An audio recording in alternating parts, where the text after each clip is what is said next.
Summers County Board of Education statutory meeting, May 16th, 2024 at 5 p.m. We have roll call. Let the minutes reflect that all 5 board members are present. New business, item A, discussion or possible action to approve the levy rates and levy order. So we have the schedule of proposed levy rates here before us. Any questions or discussion related to these rates? I'll make a motion that we receive the levy rates as presented. Second. Motion by Mr. Brogan, seconded by Mrs. Harvey, that we accept the levy rates as presented. Any discussion? All in favor, please say aye. Aye. Opposed? Abstaining? Let the minutes reflect by a 5-0 vote that the levy rates as presented have been approved. Mr. McBride? All right, I make a motion with adjourn. Time is 5:01. To the auditorium, didn't we go? Well, we need to call our other meeting to order. And then go down.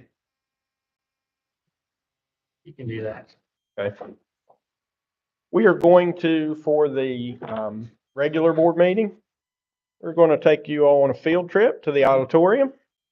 So we're going to go ahead and call this meeting to order, and then we will walk down the hall to the auditorium where our band is going to be doing a concert tonight, and they wanted us to be there for their first song. And they're going to start their first song at 10 minutes after 5. So we'll call to order the regular Summers County Board of Education regular meeting, May 16th, 2024. Let the minutes reflect that all 5 board members are present. And at this time, we'll stand, say the Pledge of Allegiance, and then we'll walk down to the auditorium.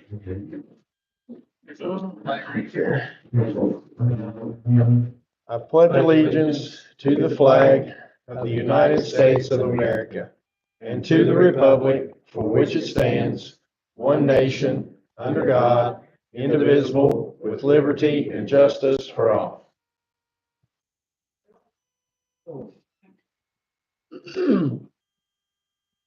All right, if you all will just.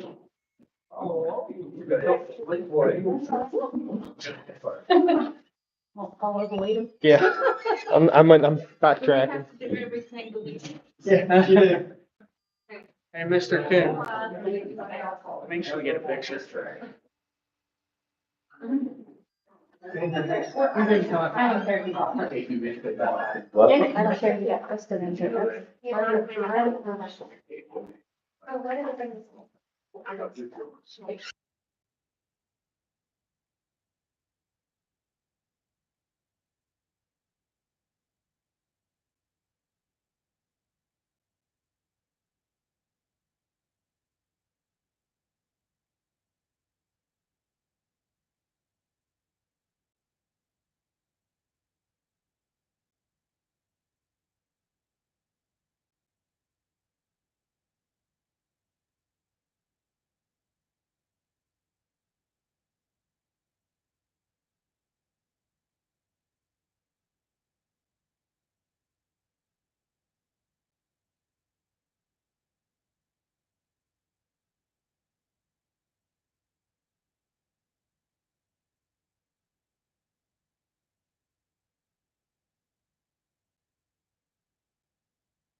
I was talking. I just. I do. I'm gonna put Always it ready. in the, so I couldn't see it.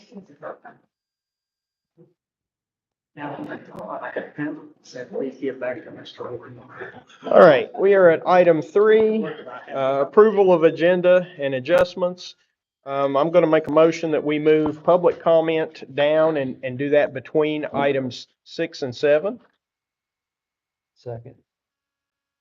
Motion by myself, seconded by Mr. McBride to move public comments down in the agenda to between items 6 and 7. Any discussion? All in favor, please say aye. Aye. Opposed? Abstaining? The minutes reflect by a 5-0 vote that we will move public comments down in the agenda between items 6 and 7. I'll make a motion, we move item 11C, and we handle that just before item 13. Second.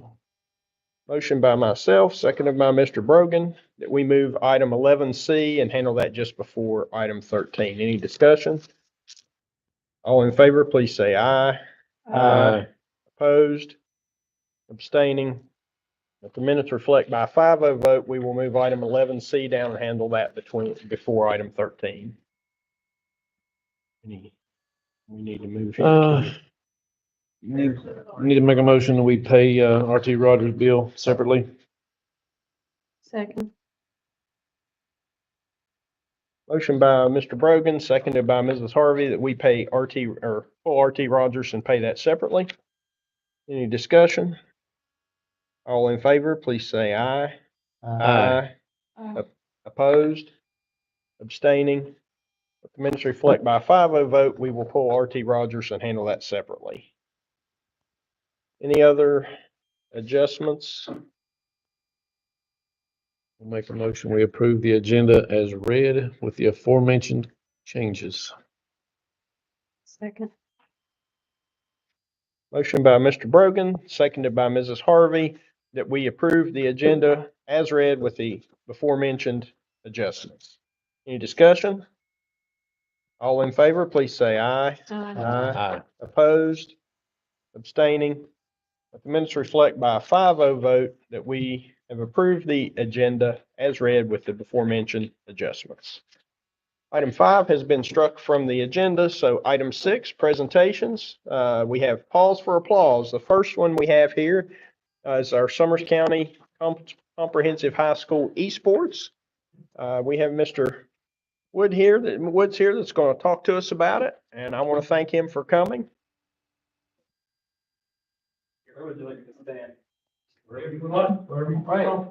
So I would like to thank everybody for being here today. My name's Jeremy Wood. I've been in the esports program for the past 3 years in different capacities, and I've seen a lot of growth in the students who have been in the program consistently.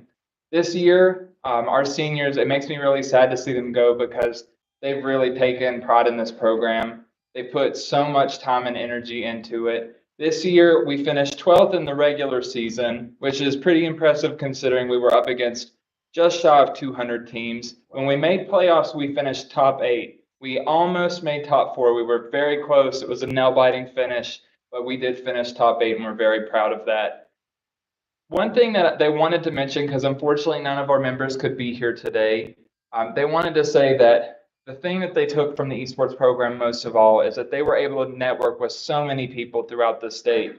They were able to virtually connect with people who also enjoy the game, but then they were able to meet up with other players at conventions or tournaments, and that has made lifelong connections. They were able to network with other college players.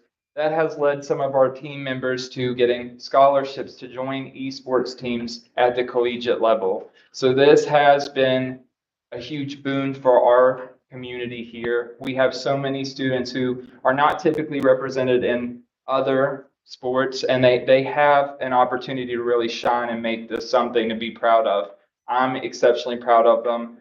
I don't think that you could have asked for a better team this year. And that's really all I wanted to say. It's ending on a really good note for me. And I hope that we can keep doing this as long as I'm here. And I hope that it just keeps going forward.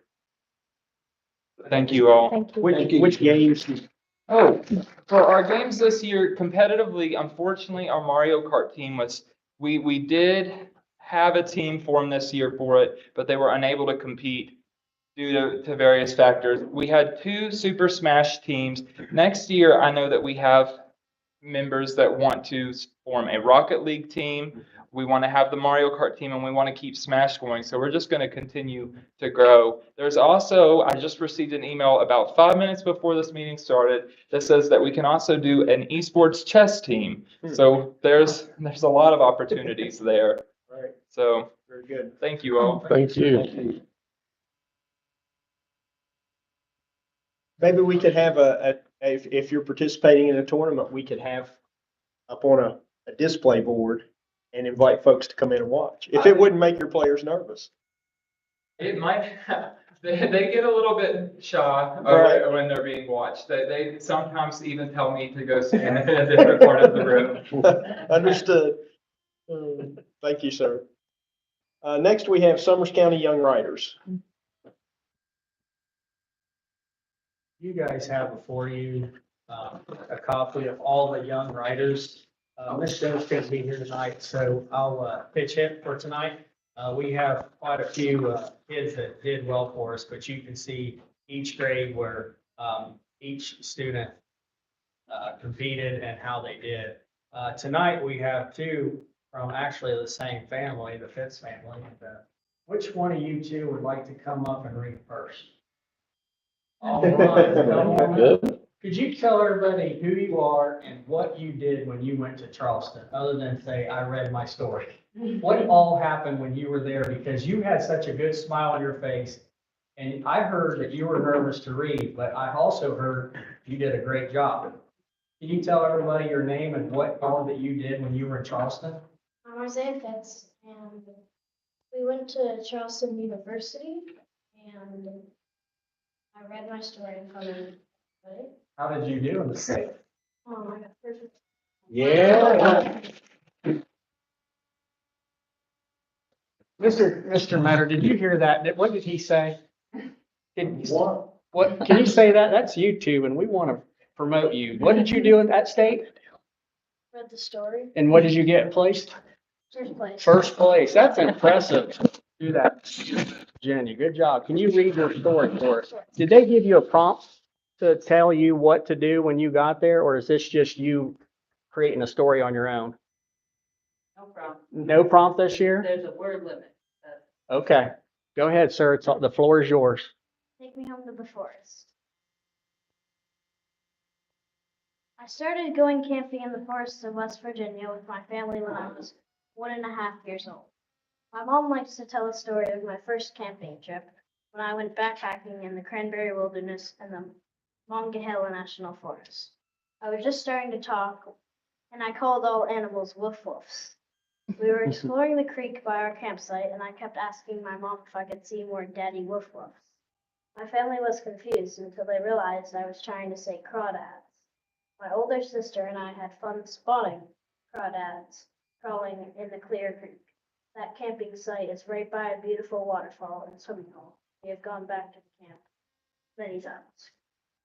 I'm lucky to live with a West Virginia forest right out my back door.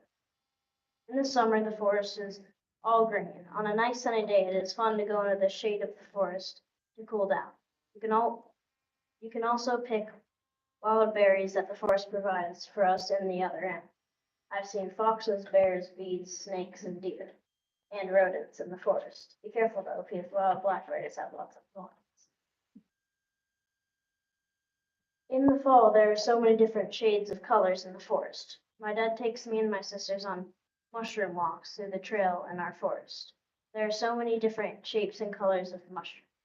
There's even one that we find sometimes and eat. It's called chicken of the woods. It's orange and white, and some people think it tastes like chicken. In the winter, you see white all around in the forest, and splotches of green thanks to the evergreens like pines, cedars, and rhododendrons. We even have some holly trees in the woods by my house. One time, we decided to cut down a holly tree from the forest for our Christmas tree. It was not the best idea. It was still fun to decorate, even though it poked us a lot. In the spring, it rains a lot, and it's cool to hear the sound of the rain on the leaves of the trees. We like to look for flowers peeking out of the ground too. Ramps grow at the edge of the forest by my house. They look a little bit like grass, so sometimes I think I might be stepping on. My dad loves to cook and eat ramps, but honestly, they are not my favorite. It is cool that the forest has food in it, if you know where to look. I can't wait to see the colors the forest shows us this year.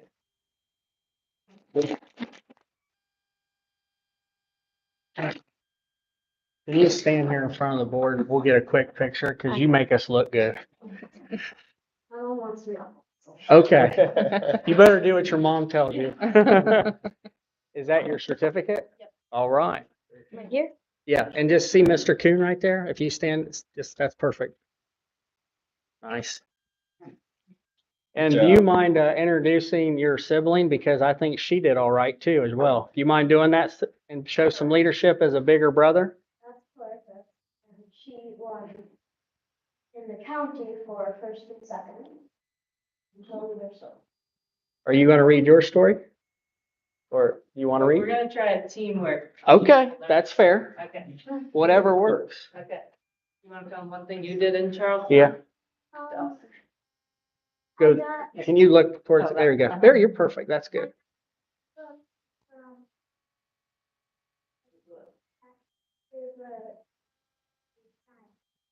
In West Virginia. That's cool. Very good. Got to talk to her a little bit?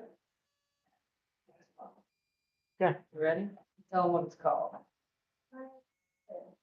You better start, because mine is. Hi, my name is Claire, and I'm going to tell you the story of how it happened. one night I was reading with my dad and I was reading the book. Oh my gosh, it just got so much looser. After we finished, I told my mom about the kid. She wanted to pull it out, but I did not want her to because it hurts when I pull it. I remembered that my friend at school, she told me that she lost the kid when she was sleeping, and that she found it on her pillow when she woke up. I wondered if maybe that would happen to me overnight. When I woke up, my tooth was still in my mouth. Woo! Which was closed. I went to school and we did our usual morning worksheet and carpet time. Oh, my God, my tooth just got even looser. I tried pulling it and it came out. I raised my hand and told my teacher I lost my tooth. At our school, when we lose a tooth, we get a necklace that has a big tooth that opens and you put your tooth inside. Teacher told me to go to the office and get the necklace, and I did. After the school day was done, I rode the bus home. In our family, we get ice cream and a special cup when we lose a tooth without drama.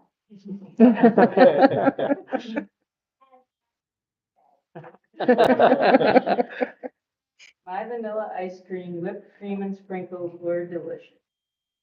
I put my teeth in my prepared pillow. My mom was in the basement and I went to see her and I told her this story.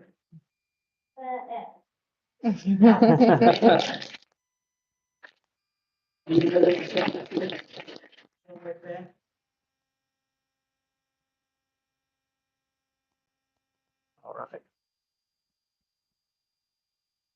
Nice job. I have a question. Uh-oh. Did the tooth fairy bring you any money? They did? How much did you get? $1. Inflation rates went up. Isaiah, if you don't mind, I want to work with you this summer. Maybe we can get that book put together and publish it and get it in our school library and the elementary building, and then also the local library, because a kid that gets first place in the state needs to be recognized. Do you mind if we work together on that this summer? You're okay with that? Okay, let's do that, because that's a big honor to get first place in the state. And as a sibling, it's good to have some competition now. We're ready for you to win state, okay? But you can't be losing a lot of teeth to do that. That's pretty impressive. Yeah. You guys want to get to your scouting? Okay, get on that. Yep. you Let's guys- give another round of Yep. applause. Great job. Thanks, guys. All right. Have fun at Scout Fun. Next, we have presentations. We have Reno Medical. You last one. We gave him the opportunity.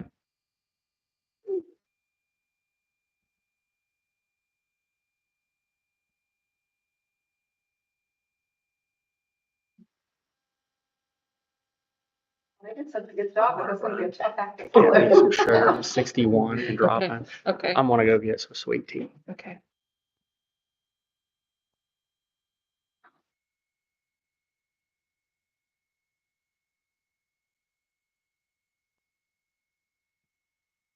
Yeah,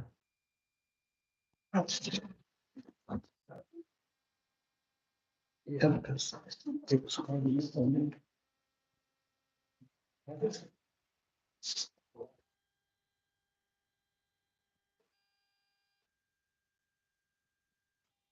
So hi, I'm Tara Skaggs, the school-based health director with Reno Medical Center. I know we've met a few times and I've given you a lot of the information that I'm going to reiterate today, but today I'm hoping to add some deeper layers.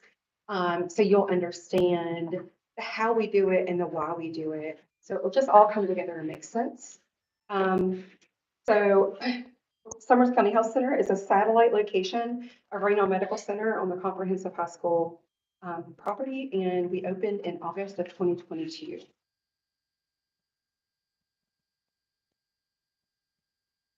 And so, like I just said, I'm kind of going to give you the who, what, when, and why, and how of school-based health. That's what we're doing here today.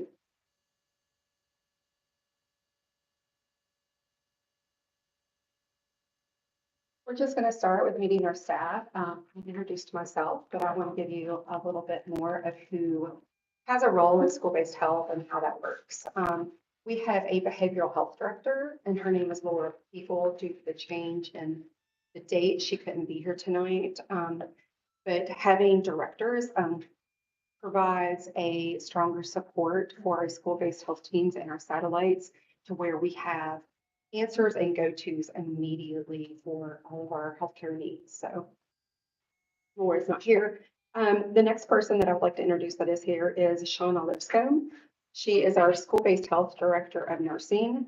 We have our own director of nursing to so we can navigate through any issues on how to in school-based health, because we do operate a little bit different than we do at our main sites. Shauna came to us with lots of FQHC and experience and nursing experience. So we're excited that we have her and have that knowledge base. Megan Wheeler, I'm sure many of you know her. She is our behavioral health therapist. Megan, she is working in June to work on her testing for her LICSW. So right now, Megan has been with us since we opened. She spends 4 days a week. She provides clinical care 5 days a week, but 4 days are here and 1 day is at Hinton Elliott Area Elementary. We do have Kim that provides the other 2 schools, and then we're working to expand our provider base. We have Stephanie Hamilton. Stand up, Stephanie. Stephanie is our medical provider. She is a PA with over 20 years experience, and she's been with Summers County Health Center since we opened it. She's definitely gotten to know the staff, the students, and a good system working with the school nurse to make this operate. So someone else that we have a nursing position that's open, but we have a fill-in nurse that is Norma Meadows. She is also really great. And Raven, our front desk specialist, is on maternity leave. She had a beautiful baby girl, and she'll be coming back to us real soon. The other person that you may be familiar with is Shaylee Redden. She is our health educator. She goes in with the health classes here at the high school, and she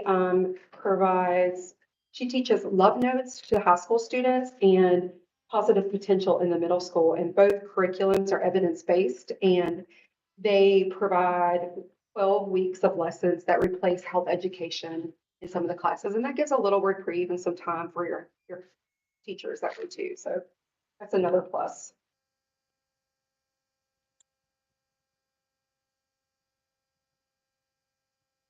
So you can see a list of what we do, services we offer. There are a few other things, but this is a full, pretty accurate list of the services that we provide.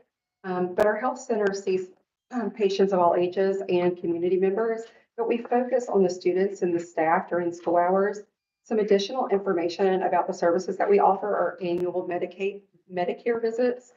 We offer same-day appointments and lots of rapid testing that helps us diagnose quickly anything that is infection or virus. So we're not spreading that within the schools and causing more absences. So that early detection and rapid testing is decreasing absences and keeping your students either in seats where they need to be if they're negative for test, or at home and not spreading, causing other students to become infected. So some of our rapid testing includes RSV, strep, flu, COVID, mono, blood sugar, pregnancy, urine, A1C, and PTINR. That is actually a lot of rapid testing. It is expensive to provide rapid testing. And, I participate in a lot of school-based health meetings in the state. And I do feel like this is a great service that we're providing because a lot of places don't offer all of that testing in school-based just because of the expense. And I do feel like Reno Medical Center goes the extra mile in making sure that we're providing best practice and best care for the students and the school involved. So that early detection can detect, by doing so, diabetes, allergies, obesity, and that's early intervention. So some more of what we do is beyond direct healthcare services. We are more than a healthcare center. We are a partnership with your school, and we support, we're a support system to your community. We, this year alone, have provided over $2,000 to monetary support to athletic teams. And we have provided $5,000 in giveaways for students, open houses, school health fairs, and games. We have helped stock the teacher break room with paper goods, snacks, coffee. We got a nugget, ice machine, just to help the teachers decompress on their break. Our staff participates in community events, and we offer free health screenings such as blood glucose and blood pressure. Stephanie stepped up to be the athletic trainer when the football team was in need, and we just recently partnered with the school to do observation of the therapeutic service program so they could get their hours to graduate. So we're excited to be able to help with that.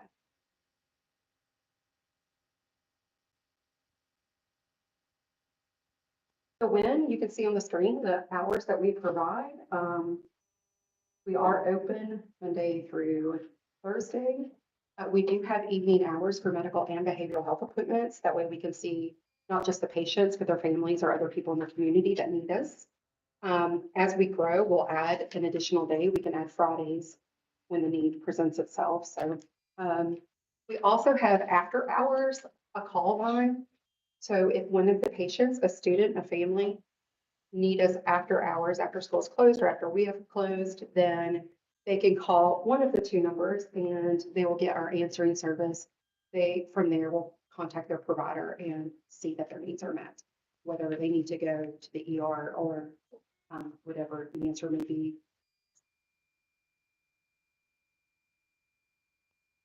Now we're going to move on to the why. I'm going to quote you something from the CDC.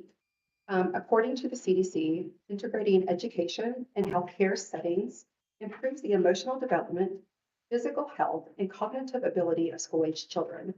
Public health and education sectors serve the same children by combining the two. Attendance, health, behavior, and grades will all improve. So I think that that is very true. It's evidence-based, and that is why 45 of our counties have school-based education schools, because it definitely the model works. And again, there's a list of things that the school-based health center promotes and access to school-based healthcare improves a child's health by reducing hospitalizations and preventable ER visits. In turn, that reduces our state Medicaid cost. So we definitely want to keep things that are just an office visit and treatable in an office right there. School-based health users learn healthy behaviors, and they also engage in more physical activity and consume healthier foods. Regular routine visits can prevent diabetes with blood glucose monitoring, patient education, and early intervention. Students with asthma have less asthma-related restricted activities on a regular basis within the school. Student-based health students or school-based health students have less behavior issues. Therefore, that reduces a teacher's stress and less classroom disruption. So it's definitely a win-win for all involved. A healthy child, it has a better cognitive ability and they're more receptive to learn, improving both the attendance and test scores. So definitely school-based health, it serves a purpose. It's more than just healthcare. I kind of wanted to back some of this up, the why, with statistics. And so this is the county health ranking 2021 census. There is one primary care provider per every 3,970 persons.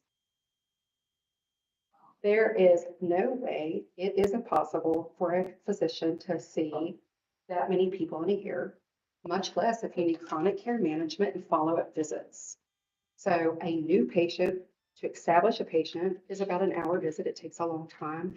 And typically that leads to follow-up. So the only way that you could, there's still no way to get through that many people, but if you did urgent care visits all day, you could kind of do half of it. So there's just not, what the statistic shows us is that there is not enough healthcare in this area. And we really need to step that up for the health and benefits of the students, because what we know is that healthy students become healthy adults and then they become healthy members of society. So we want to help with that productivity and help them overall. Based on the 2022 Census Bureau, this county's population is about 12,000. Of that 12,000, 83% is K through 12. 83%. And then 30% is disabled. So that just kind of reiterates the purpose and the need to have school-based health on school campus, because the majority of the population, they're here. And when they're here, they can get all of their needs met in one place, especially those that suffer from transportation barriers.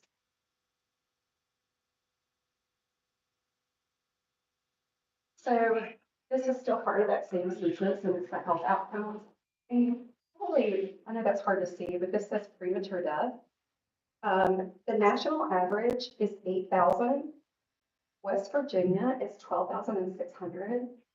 Summers County is double the national average. Summers County is 16,000. So what this means, and you refer to this side, is that the expected lifespan is 75 years old. And the 8,000, so if you look at these percentages here and the amounts, more than 16 lose their life at an early age. So if you look at this side, it tells you the causes of loss, the leading cause of death, which kind of took me by surprise. Malignant neoplasm is the leading cause of death. And that's what the census said. That was kind of hard for me to believe, but typically the leading cause of death is heart disease, followed by accidents. So those are the next two on the list. So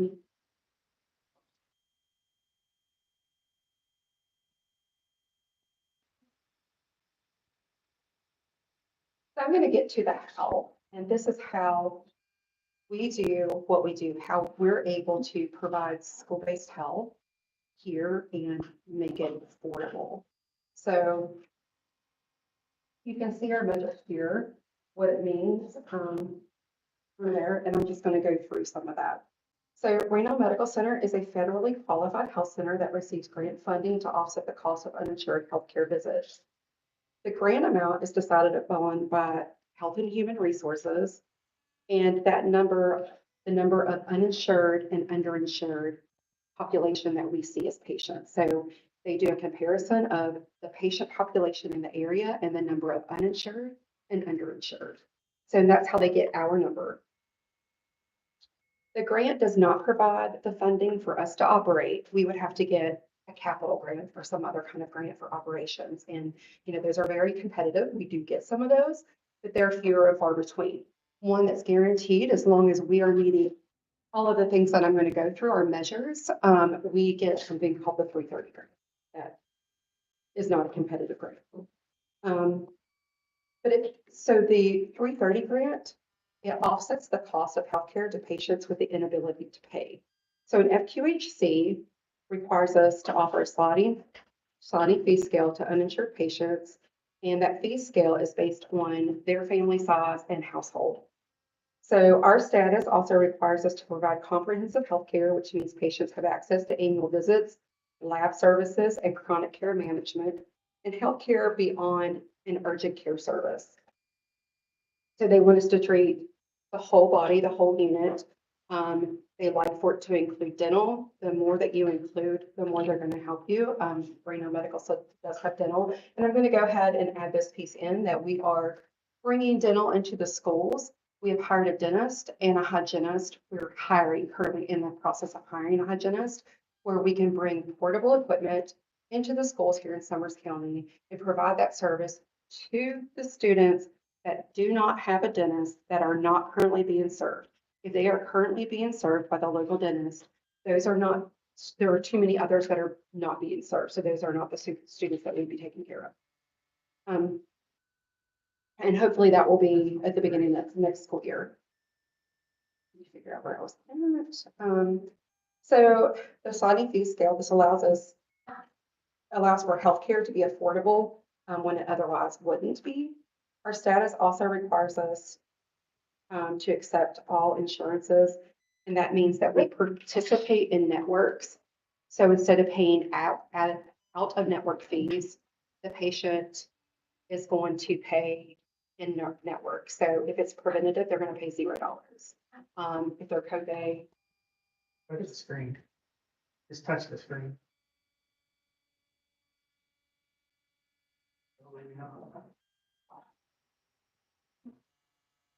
so they're in our network, which we are required to accept all insurance. If someone comes to us and we don't accept the insurance that they take, from there start getting credentialed with them. So we will. So it's just one that hasn't come across our desk yet.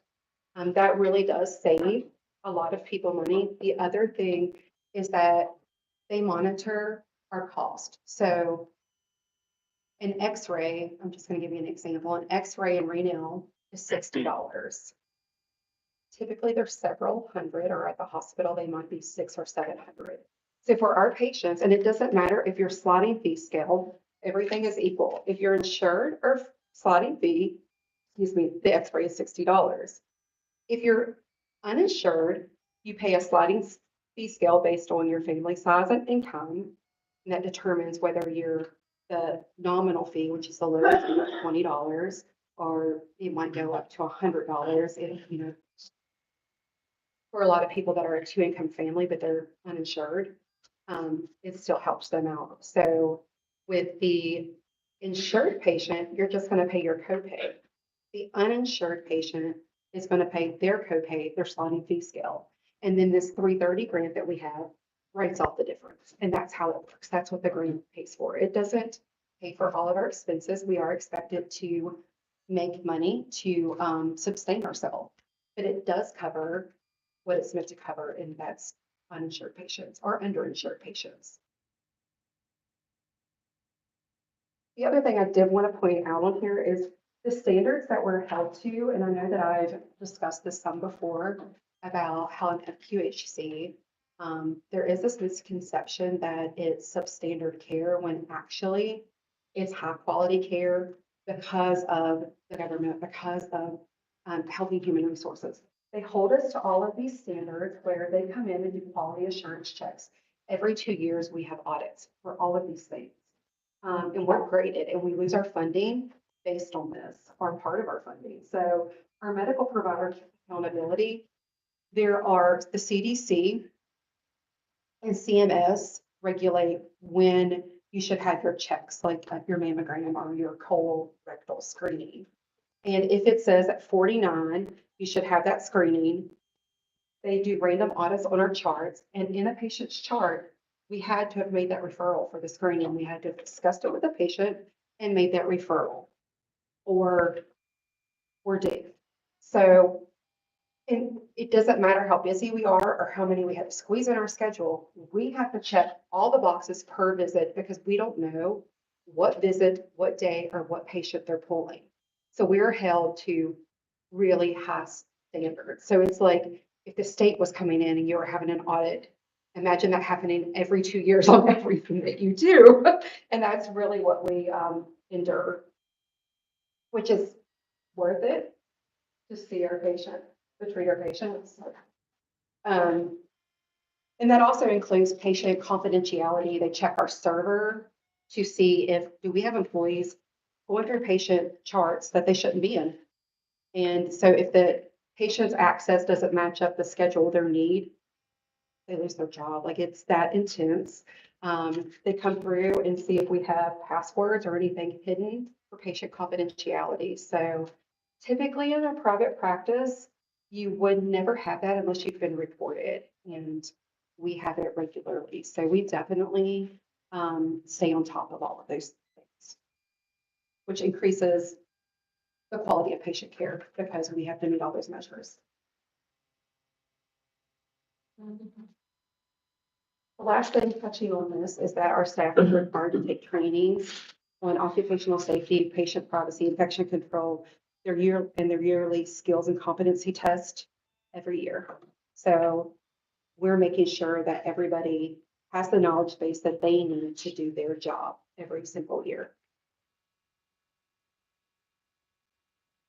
These are just some of the measures that I touched base about that you should be referred to get and at the ages. So cervical cancer screening, prostate, diabetes, A1C.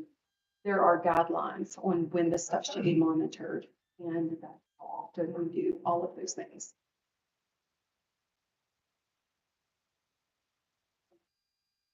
So how do we make it happen? Because that's a whole lot. Following all of those requirements takes a lot of time and lessens how many patients you can see because one patient takes a lot of time. So how are we making it work? We are using, like I talked about before, we're using the grant dollars to offset patient fees. And our pricing is affordable. So, and we provide great service and we have a great reputation. So we have a whole lot of patients and that makes a difference. And we have a whole lot of insured patients that are paying their copays. And then we're billing insurance, private insurance, and we're getting our insurance payments. Medicaid, because we are an FQHC, we get something called a PPS rate. And for private practice, if you're not an FQHC, you get a fee per what you bill for. So if they did an exam and then they did a COVID test, they would bill for those two things and they would have an amount for those two things. And that's the max that they'll pay. And it's really low. And that's why a lot of people don't take Medicaid, especially adult Medicaid. They feel obligated to take Medicaid for children. So children are getting their needs met, but a lot of people don't accept adult Medicaid. And that is why the pay is really low. Well, for us, someone needs to see these patients and there's no way to control that private practice. So with us, they say, you have to see all Medicaid patients too.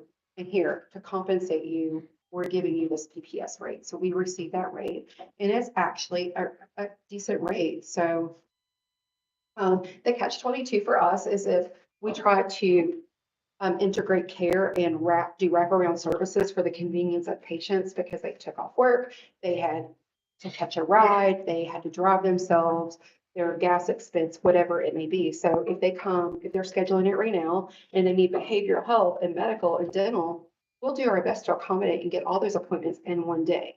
for the convenience of the patients. And the same thing with the patients here. If we can wrap those around and only get the student out of class one time, they're gonna see Stephanie and Megan at the same time. We get the same rate, whether we do 3 things with 3 providers, they see 3 different people. If we did dental, medical, and behavioral health in one day, we get our same rate. So I say that just so you know that we always try to do the right thing. Financially, it would be better for us to bring him back each day. That's not what's best for the kid. That's not what's best for the patient. That's not what's best for the community member. So if we can work it out to do otherwise, we absolutely do.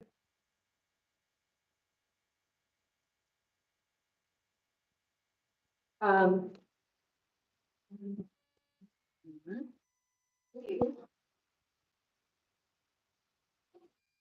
Another little note.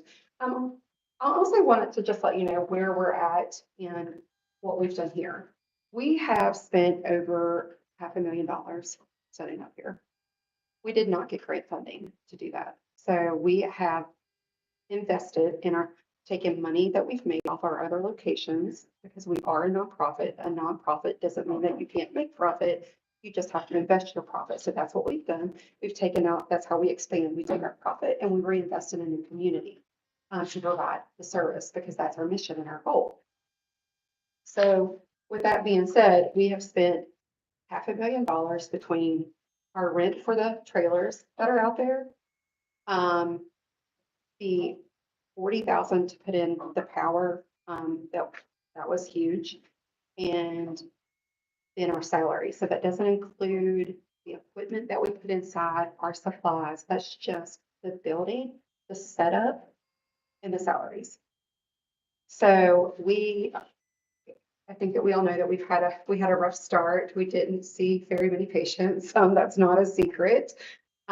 We have done better this year. The school nurse is very supportive and she's calling to see if we have consent. So every kid that we see has to have a consent from a parent giving us permission to see them. So Stephanie is definitely getting more calls and she is seeing more patients and we're seeing more community members. So it's picking up, but we're not there yet. We are nowhere near making money. We're still trying to expand and grow and let people know that we're here. But I wanted to bring up this investment because we haven't made money and we've self-invested. But what we did do was we had a grant to do the renovation. So we had a grant, so we could pull the trailers out and we could go into the school and we could renovate that space or something on the property, whatever it was going to be at the time. We set up a contractor and had the money, but that has since changed. So now where we're at with that is that we had to let the contractor go, and I don't blame him for this. He's now going to be doing his job at the Greenbrier. Pays a lot more than we were paying. And we had to either forfeit the funds or we had to reallocate them. So they've been reallocated and now I have to work again to get grant money to do the renovation. If we're in the school, if we're able to utilize that space, once you know, if you have whatever the board decides with students and space, we will do very minimal renovations to until we get a grant. So it will just be what we need to do until we get there with grant dollars to do the renovation because we've already invested so much. And the last thing I want to say is that when we did put in the power, we just really want to support, and it's very important to me, even personally, to get back into support that we have let Will Scott and the contractors tap into our resources. We spent a lot of money getting those connections, and from that, it shut us down a couple of days by our water lines being exposed, our cable lines, our internet lines being cut. Like several things have happened along the way, and none of it was intentional. They're the nicest people, but it has actually set us back some. But we still, want to do that, and we're happy that we were able to give that to the board and save dollars anywhere that we can. So we're thankful that you have us here and that you're giving us the opportunity to serve these kids. And we look forward to doing this for years to come. So thank you for your time. I really Thank you. appreciate it.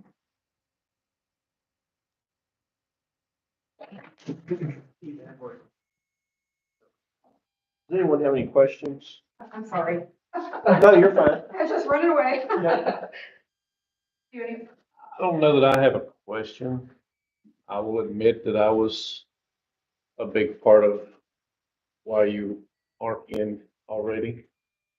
We just, I won't say we, I just felt like it was extremely important to make sure that all of our students were housed and comfortable before, I don't in any way want you to think that like I said, I was a big part of that. So I want you to know that I have no problem with you being in here once our kids are housed comfortably. And it's something we'll have to discuss down the road. But it seems like, and I'm sure you're in other schools, and so you can explain how you dealt with this problem, but it just seems like it could be a weak point for somebody wanting to do harm to get into the school through the clinic. And so I'm sure you've got an answer for that, I do. and we can deal with that at the appropriate time, but that's main concerns, I think. I do appreciate you being open and honest about that, and I did not share that information with any hurt feelings, because first and foremost, all of you are here, all of us are here, and this building is here to educate students. We just want to facilitate, help with that, partnership with that, because healthy kids are able to learn. Kids that are suffering trauma, that aren't thinking about what they're learning, are suffering from pain, they're just not receptive. They're going to be low test scores. They're not going to be here. So definitely we understand that even at the beginning of the school year, if you have to place students in that classroom, we'll go to plan B, because the students in the classrooms come first. So definitely we understand that, but I appreciate you. Are there any other questions for me? All right, thank you.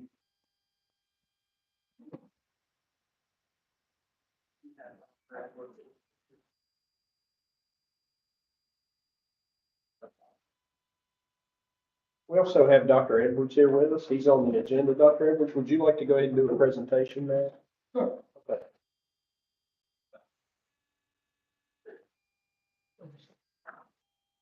Good evening, folks. Good evening.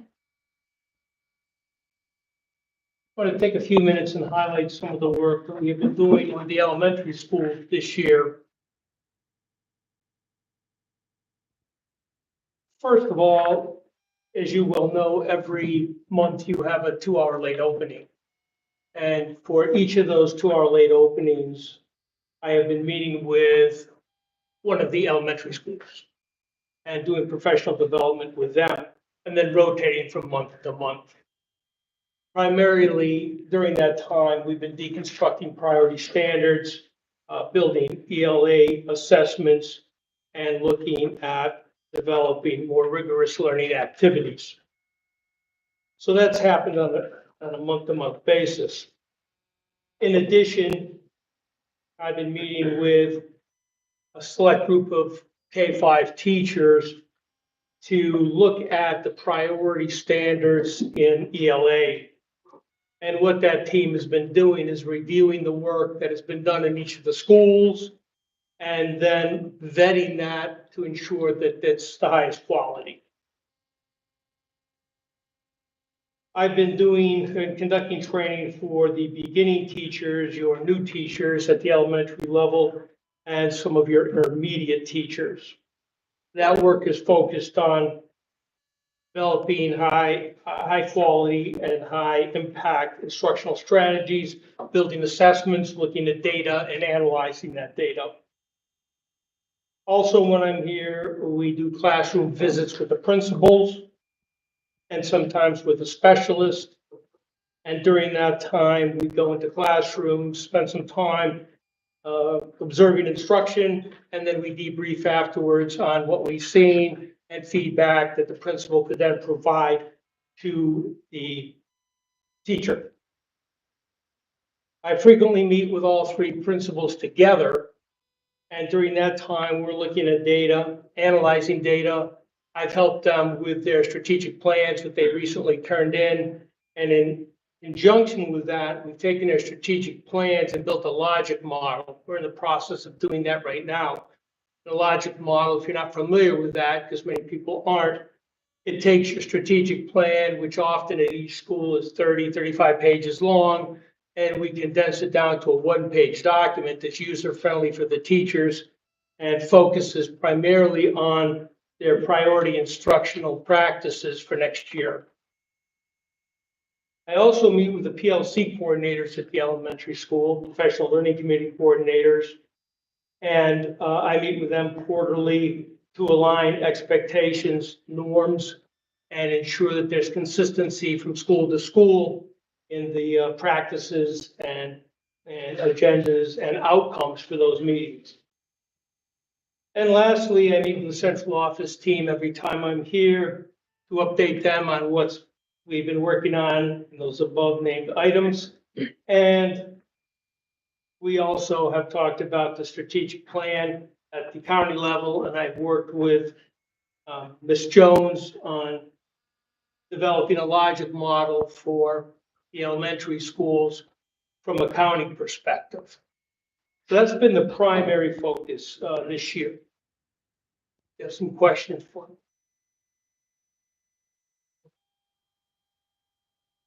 I'm just curious about how you feel like the work was implemented, or do we have many what you would consider success stories? Well, there are success stories, of course. There are success stories. One, I think, big success story has been your new principal, Ms. Brown, at Talcott. She's been very, very receptive to the feedback and input that I've given her, and she's done a great job of implementing a number of those pieces. I think there's been significant impact at Hinton area.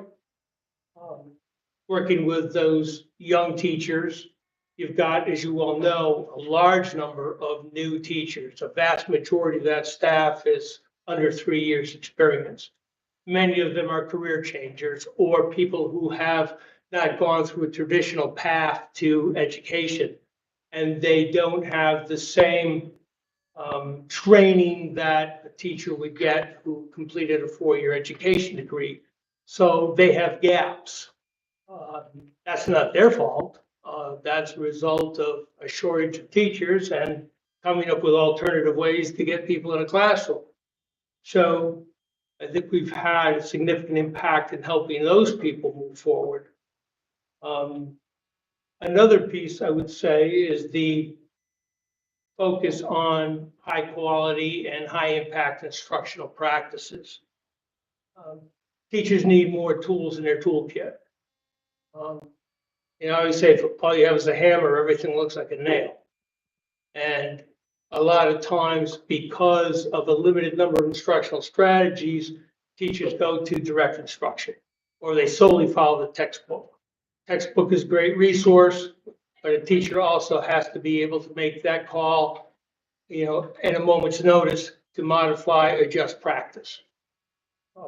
I would say also the work on the logic models will help teachers and principals get a greater focus on a small number of instructional priorities for that school and be able to go deeper and stay more focused on high impact strategies that will help them, going forward.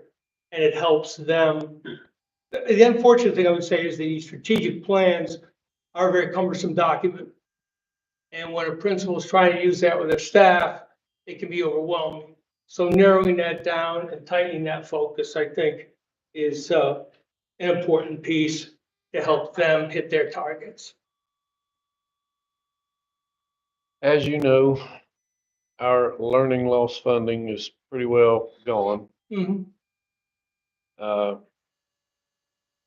Limited that we'd be able to use you anymore going forward. Just curious of your thoughts.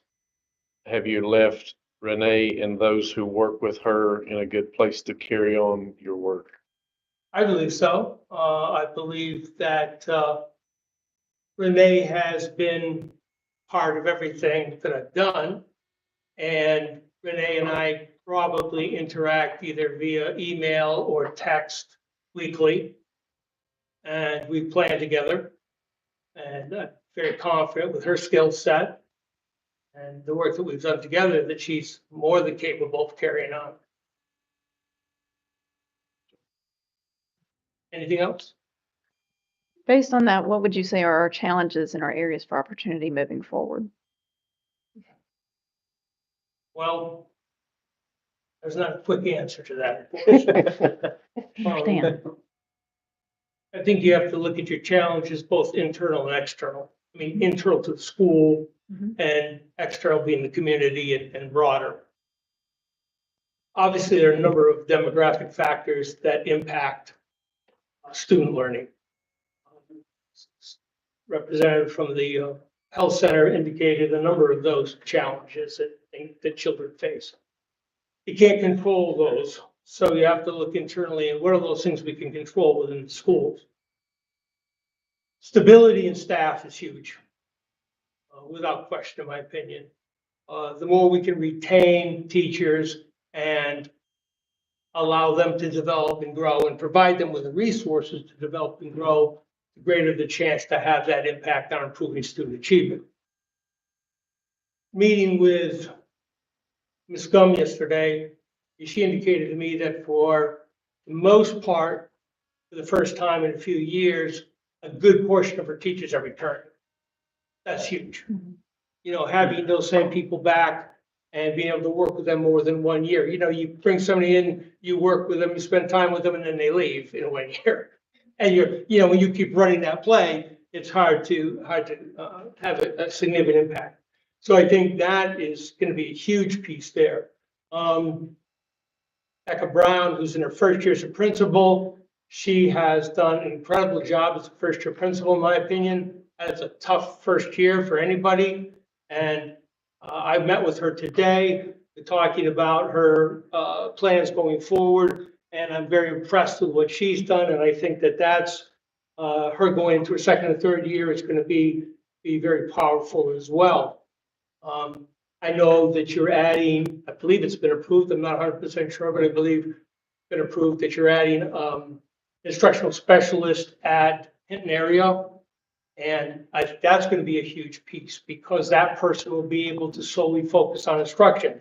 And it reduces the load for Kristen Richmond, allowing her to spend more time at the other two elementary schools. So I think that's going to be a huge piece. But overall, being able to retain people and have consistency in the staffing, you all know that sometimes some of these kids have had more than one teacher in a single year.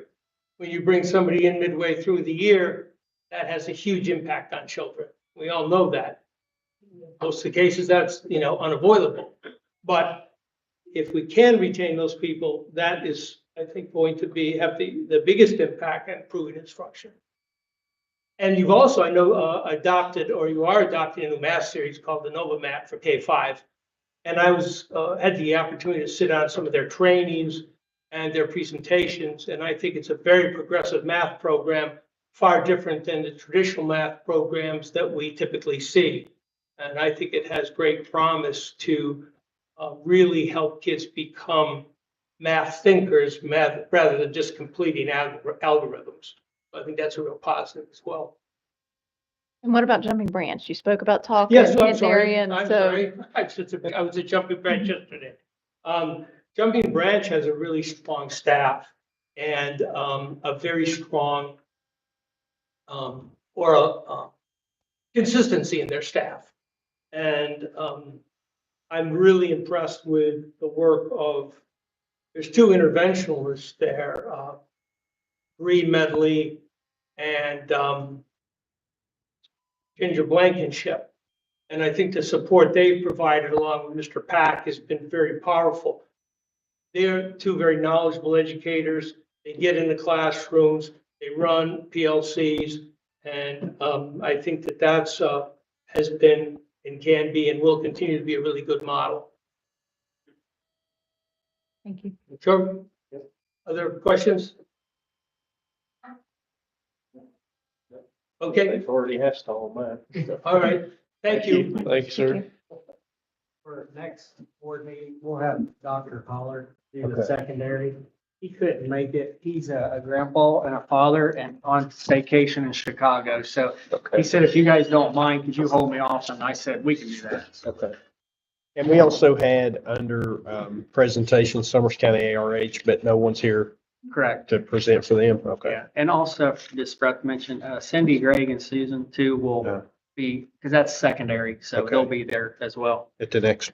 I think May is what you call a busy month for Right. everybody. Okay. All right. All time. Next item, we are now at public comments. And we have Ms. Lisa Thompson. That's the only one I have.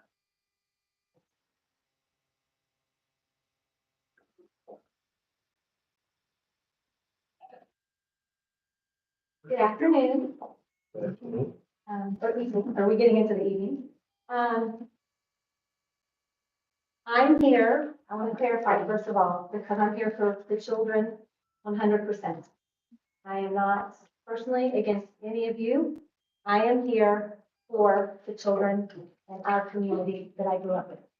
And I love and I call home. Thank you for this opportunity. I timed myself to 8 minutes. I hope I can stick to that. But there are 3 things that I would like to speak about today in order: COVID money, bail levy, and leadership. And Jeff, if you could hand them their copies, if you don't mind.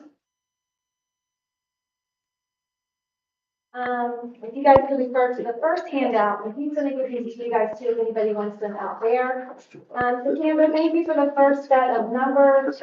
I kind of stayed up and sliced through it. And so I put together at the bottom, because I think it's really important people know how much money exactly came in for COVID, how much have we exactly spent of the COVID money, and how much exactly do we have left of the money, and where is that money going to be allocated? And the people, the families, our community have the right to know that, because the schools drive the community. So if you look at the bottom, and Jeff has this for the rest of the people too, I determined from Cassandra's number, and you guys can correct me if I'm wrong, the total income of the federal money for COVID was $12,918,306.10. That's exactly how much money we received from the federal government, according to the documents that you all provided me. We have $12,918,306.10 that came in. The numbers are provided by year. That last column at the top where she has finalized, therefore the amounts have not been finalized. I think what you meant to say is year to date. They haven't been finalized because you're talking about year to date expenses, if I understand what you're saying. Anyway, and it's not forgiven. All right, so in 2021, how much did we spend? We spent 1.1 million roughly. In 2022, we spent 3.3 million roughly. In 2023, we spent 3.9 roughly. Year to date through September 30th, 2024, we spent $2,519,092. So we have money came in 12.9, money out year to date 10.9. What is our balance? So you subtract, right, what you got in, what you spent. Right now, we have $1,924,326.90. How many people knew that?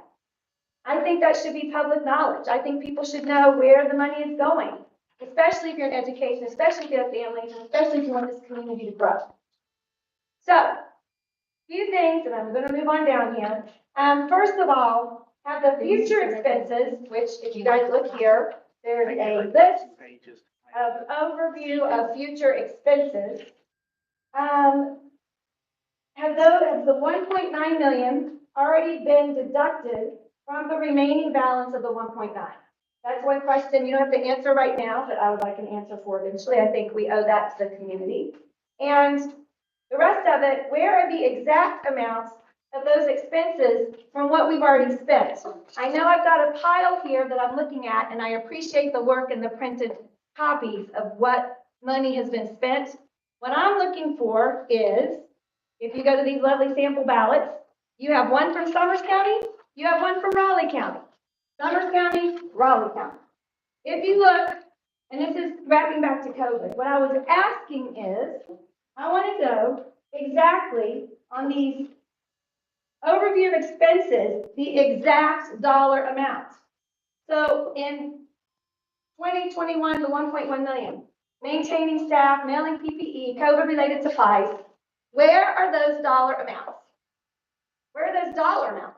It's easy to wrap it up and know this is exactly what we spent, but I want the breakdown. We deserve the breakdown. Where's the money going? Is it going straight into the classrooms? Is it going to the teacher salaries? We would like an exact breakdown to know exactly where those monies are going. If you look at the Raleigh County ballot, which I'm going to move on to the levy in a minute. I'm not there yet. I want you to compare our ballots. I'm kind of hopping around. Well, don't compare yet. Look at the Raleigh County. They have it line item itemized. Free textbooks, $1 million. Instructional support, supplies and equipment, $724,000. Physical education, student wellness, elementary and secondary schools, $35,100. That's what I'm looking for. Where has the COVID money specifically gone? Pretty much to the penny. And I appreciate all of those copies, but there should be some click and go report that tells you what buckets those monies were distributed in. So that's one of my points. All right, moving on. So I wanted to share that with you guys. And then I think this is negligence and misplaced priorities with our COVID funding for our schools. Let me give you an example to justify it. Kenton Area Elementary, absolutely misplaced priorities 5 minutes. and negligence. Oh, don't worry, Five. I've only got my second page, so don't worry, I'm moving right along. Keep going.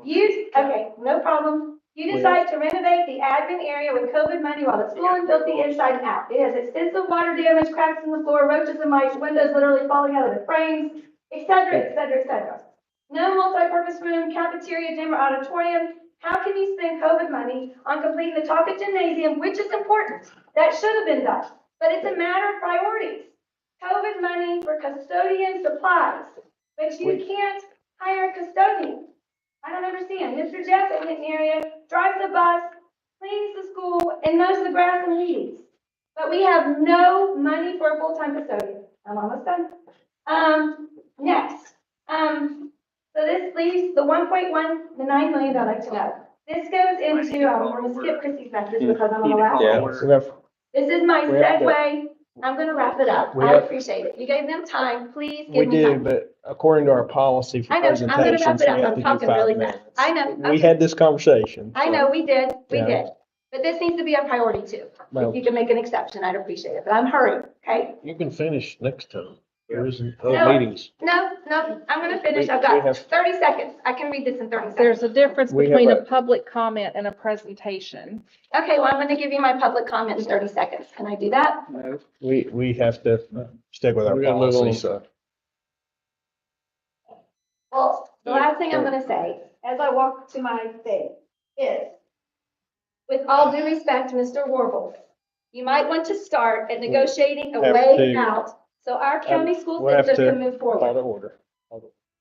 We have to move on to item 7. I So understand.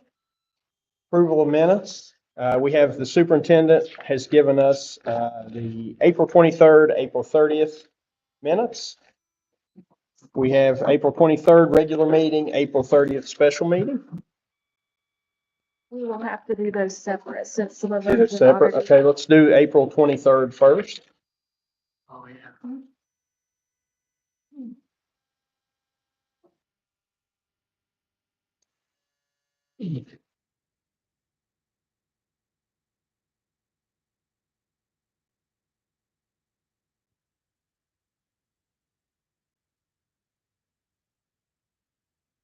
I'll make a motion that we approve the April 23rd regular meeting minutes. Motion by myself, seconded by Mrs. Harvey, that we approve the April 23rd, 2024 regular meeting minutes. Any discussion? All in favor, please say aye. Aye. Opposed? Abstaining? Aye. Let the minutes reflect by a 4-1 vote, the April 23rd, 2024 regular meeting minutes have been approved. Now we have before us the April 30th special meeting minutes.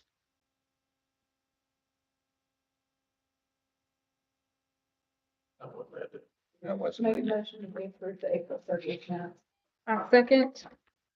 We have a motion by Mrs. Harvey, seconded by Mrs. Farley, that we approve the April 30th, 2024 special meeting minutes. Any discussion? All in favor, please say aye. Aye. Opposed?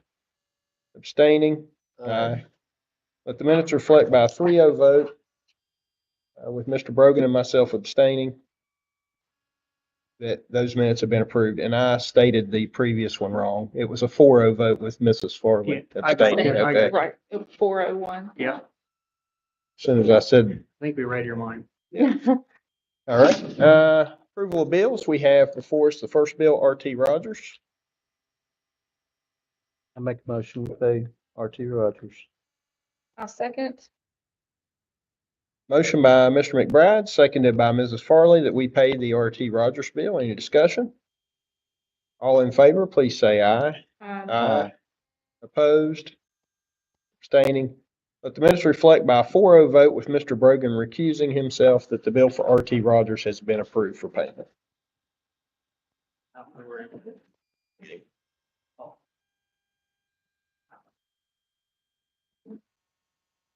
All right, we have before us now the remainder of the bills, and I just want to make a comment here. I did clarify this with Ms. McClung. The one expense on their travel to transportation spring conference for $17,834, that's $178.34.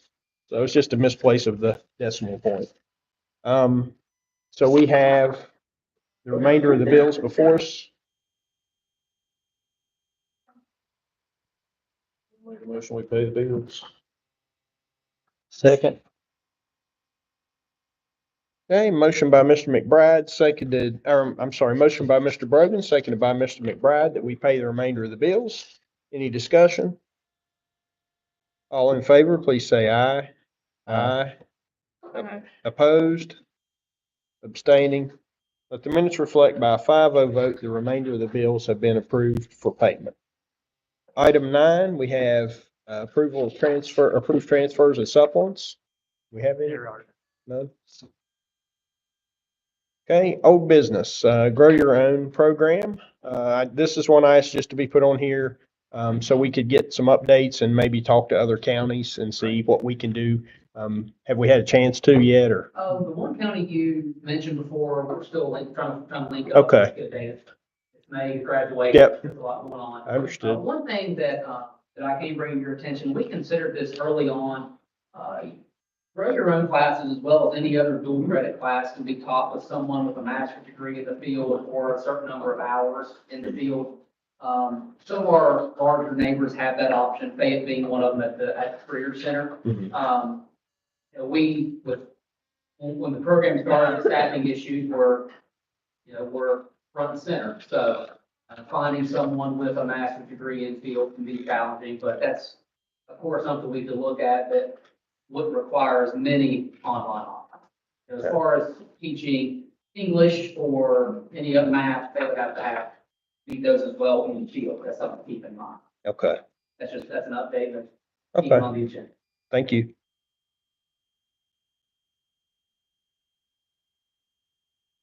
All right, item B under old business, discussion or possible action regarding Jumping Branch Tabernacle parking lot MOU. You should have in front of you from Josh Cottle, Bowles and Rice. He gave some information to Mr. Angel and I about an agreement, and you really can't put forth the whole amount of money and put the board in a position to be obligated to that, but you can do a yearly contract. And in this contract, you can see what he put down to be able to pay that to the church for the parking lot. I had read this on the stuff we had on the internet. I assume they're good with it. The church, Yeah. I haven't gotten hold of them at all. Cause this just basically got in our hands and I wanted you guys to see it first before putting it in front of the church. I don't think we need to really do any Don't even action take any tonight. action. I just wanted you to have it because Mr. Angel can tell you, Mr. Cottle had a death in the family and then was trying to get this together. And then he gave us the legal terms that a board can't put themselves in a position, but they can do a yearly contract with them.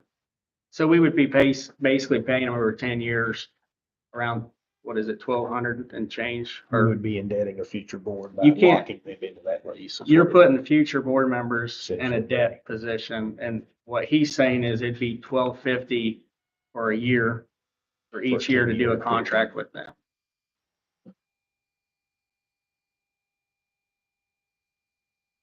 I think what we need to do is check with them and see Yeah. if they're okay with Yeah. it. And then we can just leave, we take no action, leave Yeah. this on the agenda. No, I agree with you because this just came to it. Yeah. Is there any other discussion on this? Did we get the address? Yeah, Okay, because I did send a message to Jeff and I didn't hear back from him, so. yeah, that's correct. Okay. Yeah. All right, so we'll take no action. All right, new business, approved purchases over 25,000. We have office flooring. I'll have Mr. Metter talk a little bit about this. This is some, you can see that this is COVID funding to, replace some flooring, and I'll let Chad go into more detail about that. Basically to replace the office complex flooring here at the high school, The carpet that's in there. carpet, to replace with, LVT. That's what we're proposing. First policy 8,200, proper legal advertising, put it in the paper. Also advertise on our website. The lowest bid is Mills Flooring, got that sign. Out there.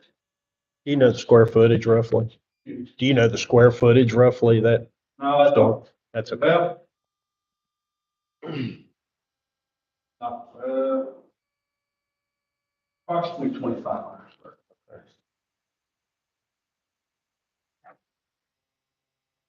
How many other bids did you get? Two bids. Two? Two. Mills Flooring and B&B. One company that worked a lot. A lot.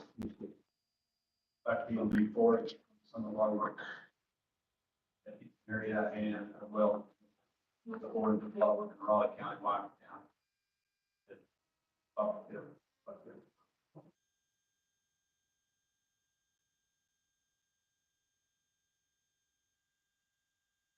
I make a motion that we approve the office flooring through Mills Flooring. A second. Motion by Mrs. Farley, seconded by Mr. Brogan to approve the office flooring by Mills Flooring. Any further discussion? Chad, what all does that include again? What all does this include? For the Includes 25 the grand? entire office complex. Well, I understand that, but are they gonna remove it Yeah, the whole nine. and then Permit, replace permit. it? And replace it all with carpet, replace Yes. it with tile? Yes. Take it out, move the office, move the furniture, put it back where it was. Replace it with tile, not carpet. Be replaced with LVT. Luxury vinyl tile of the mobile variety.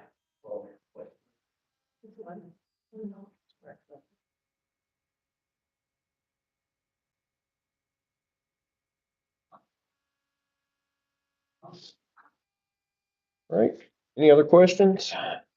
So we have a motion by Mrs. Farley, seconded by Mr. Brogan. Any further discussion? All in favor, please say aye. Aye. Opposed? No. No. Abstaining? Let the minutes reflect by a 3-2 vote that the office flooring has been approved. All right, next we have 11B, discussion or possible action to approve out-of-state trips. These are, your typical trips every year. Mr. Bowling takes kids to the DC area. And then the girls and boys basketball programs that go to these places since I've been here. This is pretty much a Standard yearly standard trip. thing, yeah. Make a motion that we approve the out-of-state trips. Second. Motion by Mr. Brogan, seconded by Mr. McBride to approve the 3 out-of-state trips. Any discussion? All in favor, please say aye. Aye. Opposed? Abstaining? Let the minutes reflect by a 5-0 vote that the out-of-state trips have been approved. Item D, discussion possible action regarding the 24-25 pre-K calendar approval. You should have a one pager there, starts in August and ends in May with the pre-K calendar. It's very similar to years past, but Dr. Knott works on this every year to make sure we follow the policy of 25-25. And she does a lot of stuff to make sure everything comes out right. So I want to give her a lot of credit and her team for making this possible. Again, it's not easy to put together a calendar as most people would think it would. But there's the dates in front of you. I'll make a motion, we approve the pre-K calendar for 24-25. Second. Motion by myself, seconded by Mr. McBride to approve the pre-K calendar for 24-25 school year. Any discussion? All in favor, please say aye. Aye. Opposed? Abstaining? Minutes reflect by a 5-0 vote that the pre-K calendar for 24-25 school year has been approved.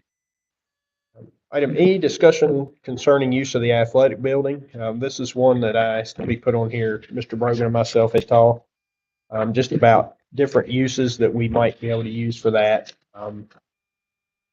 When we spent the money on the athletic building, it was an athletic complex, so it was to be used for all different sporting events or sporting programs. And one of the things that we talked about was possible net for like tennis or pickleball.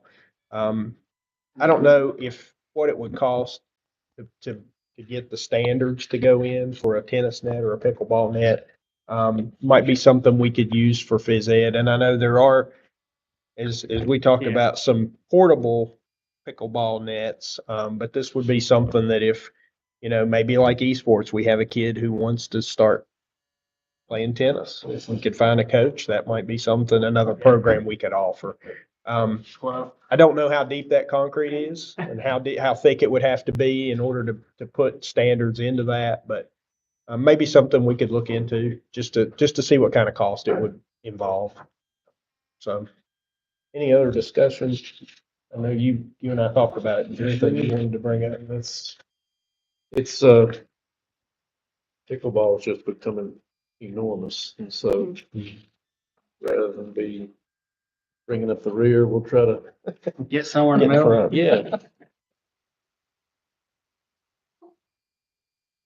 Okay. We'll look into that. All right, and then item F, discussion or possible action to approve the school-based healthcare. We have an MOU or anything? No, this was just put on there because I figured you're gonna want to discuss it, and then I would think that maybe by the next meeting or two, you'd want to come up with a decision. Both entities, ARH and Raynell, were both asked to be here on this date to present if they'd like to, and you did have a presentation tonight, but I'm sure Raynell Medical being here tonight can provide you with an MOU. I'm not going to speak on their behalf, and I can reach out to ARH again, but that's where we're at this point in time. When is it time for us to renew the current MOU that's in place with Raynell? We're within that time period now. It's like riff and transfer season. They got to get their people ready. And I know they have to allot money for these salaries that she mentioned earlier, but Right. she can speak on that more intelligently than I can. So I think that our MOU currently is still waiting for the board. We did in 1 year review. We had our medical provider that's out of contract. And we don't have a nurse in a position and have a backfill because we don't know where we're going with this. The medical provider, needs to be in contract. at this point. So this is pretty urgent for us that we have an answer as to what your schedule is gonna be, so we can staff and continue our contacts and obligations. Okay, so the MOU expires the 24th. Our next meeting is, 28th. Is it 28th? I think. Oh, the way this month is, yeah, 28th, you're right. yeah. is this something we should go into executive session over and have a discussion? I don't necessarily know that we need to. I mean, we need an MOU in front of us. Yeah, we do need that. So, if you could get the MOU together for us, is it gonna be any different than last year's other than the date change? So our general MOU is gonna be the same, however, there will be, if we apply for grant funding to make modifications inside the school, there's another document that Healthy Human Resources requires for us to have an agreement, because they don't want to give us dollars for them to invest, and then a year from now, they don't gain on the investment by us being here. So, it has to be, I think that it said 3 year, a 3 year. Which I think would we still need that require a first. separate MOU, Yeah. like an MOU is a little different from your. Okay, so, our next board meeting is the 28th, and the contract expires on or the MOU, current MOU expires on the 24th. I'm pretty sure that it's, yeah. Okay, so can we do something to ensure coverage for those 4 days? I think that we can have a little grace period. Okay, all right. All right, yeah, so if you could provide an MOU for us for the next board meeting. Okay. Any other discussion? Okay, we'll keep this on the agenda for the next board meeting. All right, discussion and possible action regarding the following policy. This is another one I asked to be put on here. Sorry for all that, you all. This policy is just tuition reimbursement. So I've read through this policy and I want to get some clarification. So maybe Mr. Coon, since you're here, you may be able to help me out with this. So, the West Virginia Board of Education provides for tuition reimbursement for eligible applicants seeking certificate renewal or additional endorsement in shortage areas. So if we have someone seeking certificate renewal or an endorsement, they would apply first to the West Virginia Department of Education. And then if they're denied, they would apply to us for that How that reimbursement. works at the state level, the legislature gives X number of dollars. Okay. Change whatever happens that session. It's first come, first served, as they're approved, whenever that spot draws up, it's done. So then you would apply, if you're denied, Yeah. whatever reason, we can consider it county. So shortage area, does the state supply a list of shortage area or is that individual to the county? We submit the, I forget exactly what the substitutes in shortage areas or, critical needs, sorry, that's that. Okay, Critical need, that's submitted yearly. We've submitted that for this year. Okay. And, off the top of my head, about everything's on there. does that include CTE? I don't think it includes CD, all Okay. 4 subjects. And so that's one of the reasons I kind of put this out for us to have this discussion. So, CTE, if we get someone who comes to us from the industry as a CTE teacher, they have to go back and get some type of certification. Teaching. So let's say we have an electrical position Okay. open. They're an electrical person that has never done anything in the teaching, then they're gonna have to go and get those courses to be certified as a classroom teacher. So this wouldn't cover them getting reimbursed for those classes because we are not considering that a shortage area. I don't double check. We could probably make that happen because one thing that I did with the state being here to do a random going through 10 counties in the state, looking at different counties that they haven't been in yet in a while. One thing I told them is 70% of our kids do not go on to college or Right. post-secondary. So we like to use more CTE because that seems to be a good fit for us. So that could be verbiage that I could put in there to say, this is critical to our area and this is our stats and here's what we're trying to do. So we could try.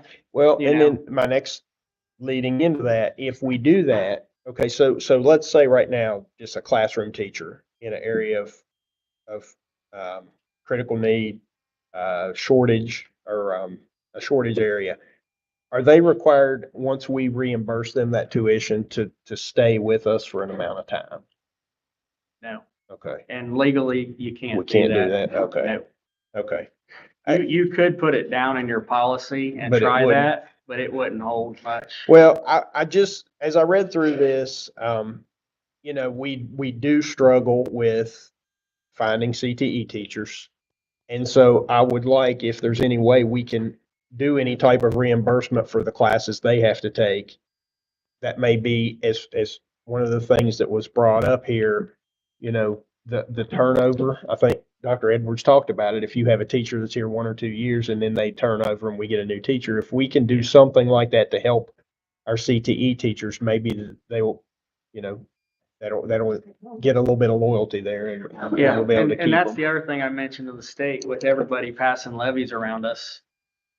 Yeah, It's easy to say, we do the training and then we lose out on that. There's no return on our investment because the neighboring county has 100% levy or 75 or 60% levy. but I just would like to look at whether it's this policy or another, what we can Okay. do to help out those who are coming into our CTE to teach from industry that have to go back and take classes for any type of reimbursement. I can check with Trey on that, on this policy if you need to, but we can hold Okay. off on that. I'll Okay. ask the state for guidance on that because I'm trying to think of his name. Clayton Birch, he's over the CTE. He might have some verbiage that we could use on that Okay, and talk to him about critical need and see what they have to say. okay, That's a free phone call or an email. all right. So, whenever you get that information, we can just put it back on the agenda. Okay. All right, H, discussion regarding specialist updates. So we just had Dr. Edwards here this evening. If there's anything you all would like to discuss regarding his presentation, we can, or we can take no action on this and wait until we hear from Dr. Holler, Ms. Kincaid, Mr. Mentor, and Ms. White at the next board meeting. Yeah. Made my comments already. Okay, so we will put this on the next agenda after we have heard from the other presenters. And then we have I, discussion or possible action to approve mathematics textbook adoption.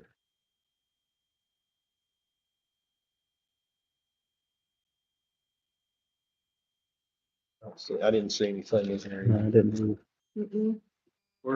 I guess since Ms. Jones is out tonight, we're able to get that to you. No But action. that's all right. We got time. Okay. Discussion or possible action regarding price steering meetings. So, Harvey, you want to talk about this one?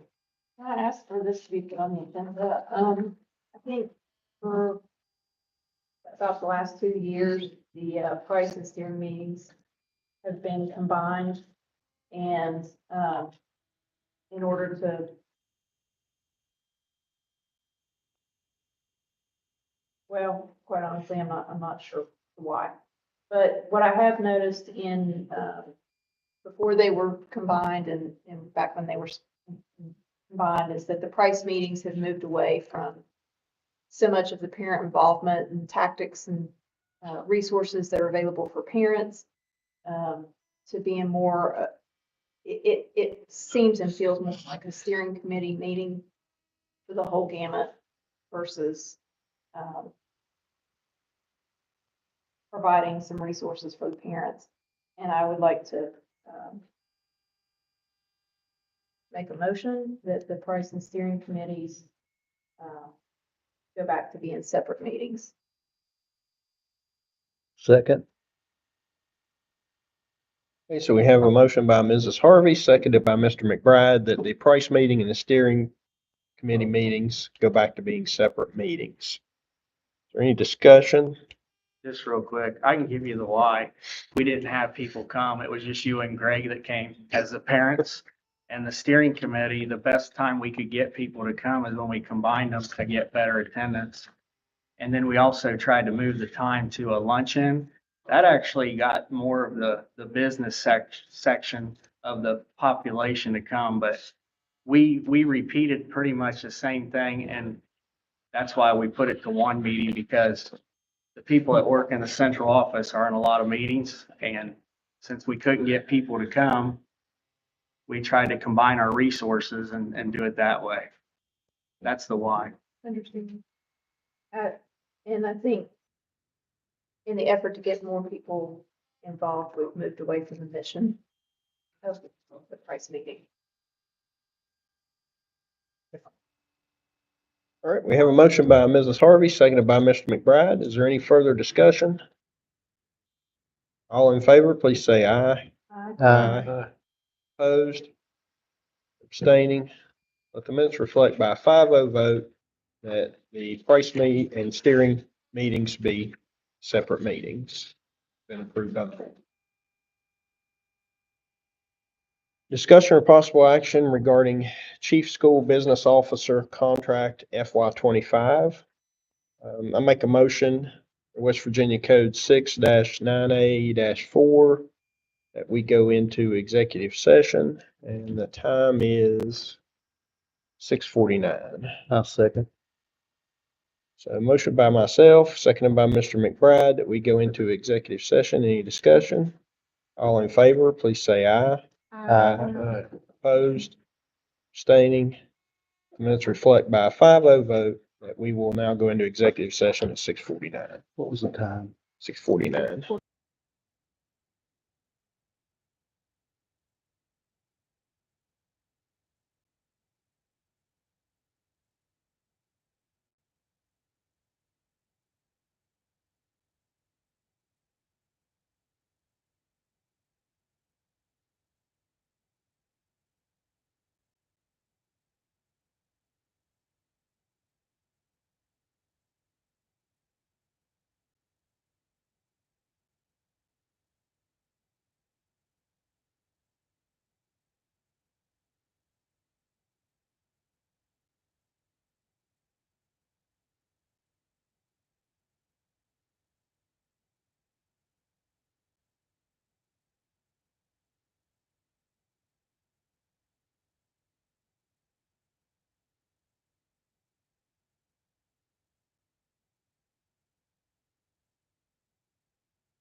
8:01, we'll call this regular session back to order.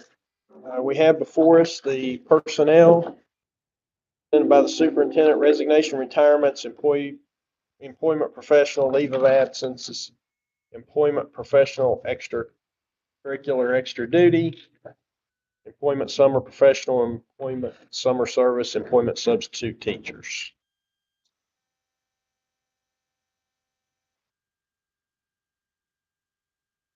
I make a motion that we accept the superintendent's recommendation in regard to the aforementioned personnel. Second. Motion by Mrs. Farley, seconded by Mr. McBride. Accept the superintendent's recommendation regarding personnel. Any discussion?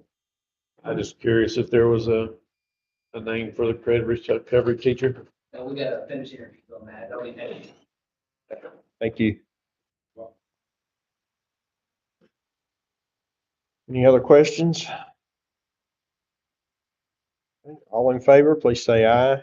Aye. Opposed? Abstaining? The minutes reflect by a 5-0 vote, the superintendent's recommendations for personnel has been approved. All right, now we are down to item. Find it on my sheet.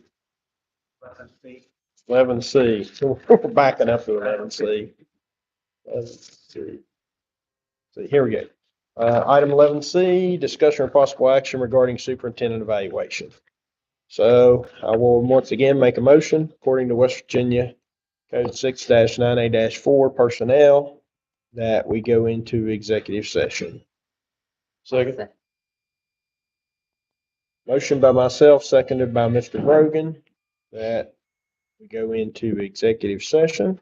In discussion, all in favor, please say aye. Aye. Opposed? Abstaining? Let the minutes reflect by a 5-0 vote. We will go into executive session at 8:03 p.m.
That's a good game.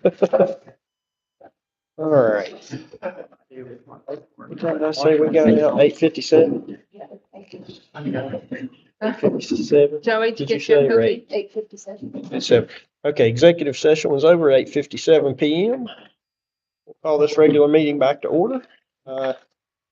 Discussion or possible action regarding superintendent evaluation. We're going to take no action on this, and we'll just add this to the agenda for the 28th. 5/28. Okay. So now we are at